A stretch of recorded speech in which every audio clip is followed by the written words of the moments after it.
I would say that perhaps this, as the Hatorim explains, is the clarion call of who we are, what it is that we stand for, who it is that we are meant to be, what it is that we represent.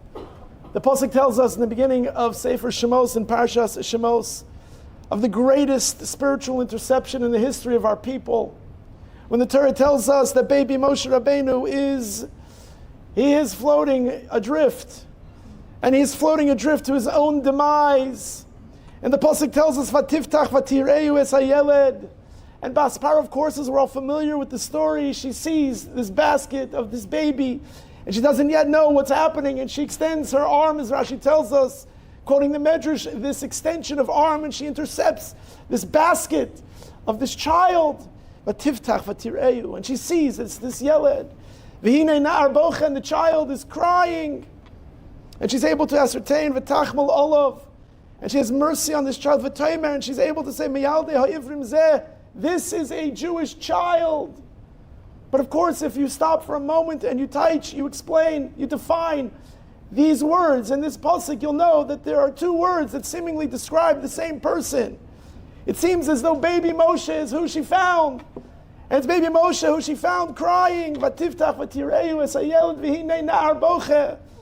The problem is that the word Yeled and Na'ar connote two different stages in the development of a child. Yeled is a katanchik, is a little boy, and a Nar is a lad, slightly older.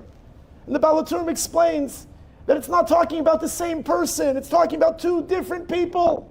In this very famous, well-known pasuk, it's talking about two different people. The Yeled is Moshe Rabbeinu, and the Nar was his older brother, was Aaron. And now, according to the Hatorim, we have to understand, now reread the pasuk. The pasuk tells us, Vatiftach vatireu. She opened it up and she saw it's Hayeled, she saw Moshe. But Moshe Rabbeinu, he was not crying. Maybe he was soothed by the rhythmic motion of the water. He wasn't crying, V'hine nar boche. But off to the side there was a Nar. There was an older brother. It was Aaron who was standing off to the side, and he was crying. And in that very powerful moment when there was a child and then there was a Nar who was crying over the child, it was in this moment, it was in this very precious moment, V'tachmal olav. Basparo, she has mercy on this child, V'toimer, and she's able to say, aha, this must be a Jewish child, V'toimer. She says, Miyaldei ha'ivrim zeh. What makes Moshe Rabbeinu recognizable as a Jew, as an Ivri, is that there's another Jew that's crying for him, the welfare. What's going to be? Will he survive? What's his future going to be? We cry for each other.